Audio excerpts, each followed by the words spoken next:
आमाले जस्तै फकर देऊ मलाई भात पकाएर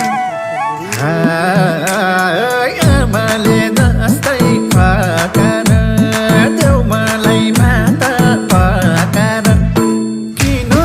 नजाकी रहेछौ मायालु साह्रै मजाकी